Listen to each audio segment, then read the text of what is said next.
Sincere, hard working, मेहनती 100% थे वो।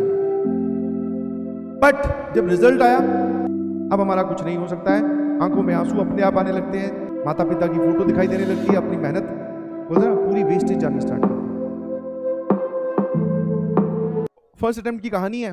फर्स्ट अटेम्प्ट और सेकंड अटेम्प्ट वाला सीजन स्टार्ट ही हुआ था, 2019 की बात है। और वो बहुत सिंसियर बच्चा था, बिलीव मी, बहुत सिंसियर। मतलब एक ऐसा बच्चा जिसको आप बोल दो कि भैया ये करना है तो बस करना है, फिर अगले दिन जब आप उससे मिलोगे और आप पूछोगे ये काम हो गया तो बोलेगा हाँ सर हो गया। उस टाइप की सिंसियरिटी रखना और अपने क्वेश्चंस को सॉल्व करना, क्लासेस तीनों सब्जेक्ट को इक्वली मेंटेन करके चलना, कूल काम कंपोज रहना, सारी जो एक आइडियल स्टूडेंट में जानकारी या फिर गुण होने चाहिए वो सारे उसमें थे। ठीक है, अब फर्स्ट अटेम्प्ट हुआ भाई साहब। फर्स्ट अटेम्प्ट होते ही पेपर डिस्कशन के लिए वो सेंटर पे आया, ऑफलाइन की बात कर रहा हूं मैं। तो आके मैंने पूछा भैया क्या हाल है, बोले कि सर, और फूट फूट के मतलब बस 1 या 1.5 मिनट भी नहीं, 50 सेकंड ही मेरे सामने रुका होगा, उसके बाद में रोना शुरू। मैं पूछा क्या हुआ भाई, बोले कि सर नहीं पता। मैं कहा यार ये कैसे बोल रहा है कि तुझे नहीं पता क्या हुआ। बोले सर नहीं पता चला कि क्या हुआ है। मैं कहा फिर अब क्या करें। बोले कि सर मुझे अपनी गलतियां ही नहीं समझ में आ रही हैं। मैंने कहा क्या हुआ, तुझे क्या फील हो रहा है, एकदम डिटेल में बता, क्योंकि ऐसे बच्चे से तो खुल के बात भी करनी पड़ती है ना भाई, क्योंकि तेरे से तो एक्सपेक्टेड था कि तू सिर्फ सेलेक्ट नहीं रैंक लेके आएगा। उसके नंबर करीबन 110 या 120 के करीब आए थे, जबकि मैं एक्सपेक्ट कर रहा था कि वो 250 या 220 या 240 नंबर लेके आएगा। मैं पूछा हुआ क्या, वो तो बता पेपर में। बोले सर मैं घबरा गया। और मैंने कहा घबराहट का कारण क्या है भाई, तूने घर पे अपने मतलब कोचिंग में और पेपर में जाने से पहले बहुत सारे टेस्ट दिए हैं। बोले सर मैं घबरा इसलिए गया कि मैंने जाते ही वहां पर फिजिक्स स्टार्ट की और फिजिक्स के पहले 4 क्वेश्चन अटेम्प्ट किए, और वो भी लाइन वाइज सीक्वेंस में, जबकि उस बच्चे को हजारों बार ये ज्ञान की बात बताई गई है और उसको बताया भी गया, उसको समझाया भी गया है कि आपको जरूरी नहीं कि फिजिक्स केमिस्ट्री मैथ सबसे पहले आती है तो सबसे पहले आप फिजिक्स ही स्टार्ट कर दें, और जरूरी नहीं कि पहला सवाल देगा उस पर कलम चलानी स्टार्ट करें। वही गलती उसने की। उनके वो तीनों सवाल ये डिफिकल्ट होंगे या फिर किसी कारणवश उसके जवाब नहीं आए, तो वो उसका जो प्लेन टेक ऑफ करना चाहिए था, उसका जो मोटिवेशन है वो डाउन हो गया, उसको लगेगा कि गया कैरियर। एक सवाल गलत हुआ, चीज नेगेटिव, दूसरा सवाल गलत हुआ, सर भयंकर नेगेटिविटी छा चुकी है, तीसरा गलत होते ही सर हम गए, अब हमारा कुछ नहीं हो सकता है, आंखों में आंसू अपने आप आने लगते हैं, समझ में, माता पिता की फोटो दिखाई देने लगती है, अपनी मेहनत बोलते हैं ना पूरी वेस्टेज जानी स्टार्ट करती है। सिर्फ वो 3 सवाल में खेल हो जाता है।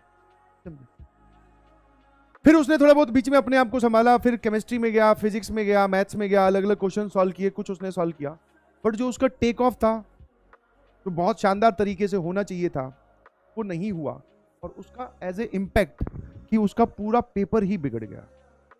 तो उसको बस फिर एक ही बात समझाई, मैंने कहा देख भाई तू रिवीजन तो अपनी कर सेकंड अटेम्प्ट के लिए अब, बट ये ध्यान रखना कि पेपर में जो तेरे से गलती हुई है, अब वो जो गलतियां, वो जो बात सबको बोली जाती है, बताई जाती है, उसको वो फील करके आया है कि अगर हम ऐसा करते हैं और हम सही गलत क्वेश्चन का चुनाव कर लेते हैं, सेलेक्ट कर लेते हैं, हम गलत क्वेश्चन को उठा लेते हैं सॉल्व करने के लिए, तो पेपर तबाह हो सकता है। तो पेपर में जितनी आपकी नॉलेज मैटर करती है, जितना आपका क्वेश्चन सेलेक्टिंग मैटर करता है, उतना ही आपका क्वेश्चन रिजेक्शन भी मैटर करता है। कि आपके सामने एक सवाल आके रखा गया, आप उस सवाल के साथ तुरंत पसीना पहुंच के कुश्ती स्टार्ट, दैट मींस गया आपका पेपर। क्योंकि आप समझो ना, पेपर ये थोड़ी है कि आपको कितना आता है। अगर आपको कितना आता है ये सिचुएशन होती तो आपको एक गणित की दी जाती किताब, उसमें 30 सवाल होते मोस्ट डिफिकल्ट, आपको दिया जाता 10 या 15 दिन का टाइम, बोले घर ले जाओ और इसमें ऐसे ऐसे सवाल है, जाओ सॉल्व कर लेना। या फिर इंटरव्यू सिचुएशन सामने बैठाकर, वो चीज वहां जानी जाती है कि भाई तुझे कितना आता है, मैं एक सवाल पूछूं तू जवाब दे, मैं उसकी और डेप्थ में जाऊं। This is knowledge checking. Paper में ये काम नहीं होता है जी। उसमें ये आता है कि तुम्हें जितना आता है उसमें से तू कितना बटोर पाता है, ये है मेन। इस बात को बच्चे नहीं समझते हैं, बिलीव मी। सेकेंड अटेम्प्ट हुआ, उसके बढ़िया नंबर आए, 220 के करीब आ गए, 223 24 आए थे। तो प्लीज पहले अटेम्प्ट में अपनी पेपर अटेम्प्टिंग स्ट्रेटेजी पे ध्यान दीजिए, और आपको क्या करना है, पेपर्स को अटेम्प्ट करना है, और उसी तरीके से अटेम्प्ट करो जैसा आप फाइनल डे करने वाले हो, फाइनल डे। और ये सबसे एक गलत एटीट्यूड मुझे बच्चों का लगता है कि यहाँ पर जो कोचिंग में या फिर अपने इंस्टीट्यूट में पेपर्स होते हैं उनको नहीं देते, बोले फाइनल वाला देख लेंगे। अच्छा, और उस पेपर को भी उस एटीट्यूड से नहीं देते जैसे फाइनल वाला देना। अगर फाइनल वाले में तू अभी से क्वेश्चंस का सिलेक्शन नहीं करेगा तो फाइनल वाले में कैसे कर लेगा भाई, है ना? तो पेपर दीजिए और पेपर में अपने मार्क्स, आपको हमेशा ऐसा लगेगा, ध्यान रखिएगा प्लीज, पेपर से निकलने के बाद में कि आप उस पेपर में 30 नंबर आराम से और स्कोर कर सकते थे, चाहे आपकी प्रिपरेशन जिस भी लेवल पे है।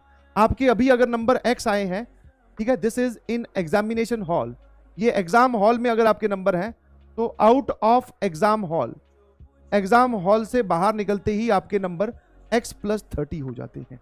इस बात को आप फील करिए प्लीज। हो जाते हैं कि नहीं? हो जाते हैं सर। मतलब सर अगर आप मोटा मोटी रूप से बोलो तो 6 से लेके 7 सवाल हमें ऐसे मिल जाते हैं जो हम उसके अंदर ही सही करके आने चाहिए थे, मतलब जिसपे हम बाहर आके बोलते हैं अरे यार ये क्या हो गया। तो ऐसा सेम होने वाला है, आप पेपर में जाओगे फिर एग्जाम हॉल से बाहर निकलोगे, आपके 30 मार्क्स और बढ़ेंगे। अब आपको कोशिश ये करनी है कि ये 30 मार्क्स यहीं बढ़ जाए। समझे कि नहीं समझे? इस चीज को करो प्लीज, इस चीज को कंट्रोल करो, एरर्स को मिनिमाइज करो, अपने आप को समझाओ पेपर के अंदर, और कोई समझाने नहीं आएगा। समझ में आया कि नहीं समझ में आया? सर हम डर जाते हैं, हम घबरा जाते हैं, सब घबराते हैं भैया, सब घबराते हैं सब, और जो बोलता है कि नहीं घबराता वो भी घबरा रहा होता है। सब घबराते हैं, सबका। मेरे भी पेट में गैस बन गई थी भैया, बहुत भयंकर। क्या करें फिर उसका, मतलब एंटी वालों को थोड़ी जा सकते हो कि सर मेरी तो तबीयत खराब हो गई थी, क्या कर सकते हैं? कुछ नहीं, दिस इज नॉर्मल फिनोमेना। आपको उस सिचुएशन से लड़ना हो, आपको बचाने, आपको समझाने, पेपर के बीच में कोई नहीं आएगा। पेपर के पहले, पेपर के बाद हम लोग हैं, आपके पेरेंट्स, आपके टीचर्स हैं, बीच में कोई नहीं है। तो जब वो कोई नहीं है तो आपको ही अपना साथ खुद देना है कि हाँ भाई मैं कर ले जाऊंगा, हाँ भाई कुछ नहीं होगा, बोले कोई बात नहीं, संभल के। एक गलत हुआ है, फिजिक्स का पहला सवाल गलत हुआ है या मैथ्स का पहला सवाल गलत हुआ है, कोई बात नहीं, अब हम पीछे से स्टार्ट करते हैं।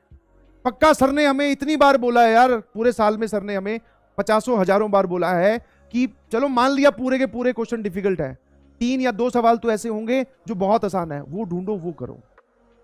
आपको समझाना है पेपर के अंदर अपने आप को बोल के, भाई वो सर ने बोला था आसान सवाल होंगे, बोले एक बार ढूंढे तो सही कहां रखे हुए हैं। ये काम आपको पेपर में खुद करना है। जो कर गया समझो उसका स्कोर इंप्रूव हो गया, जो नहीं किया तो फिर आप समझदार हैं, मैं बोलना नहीं चाह रहा हूं।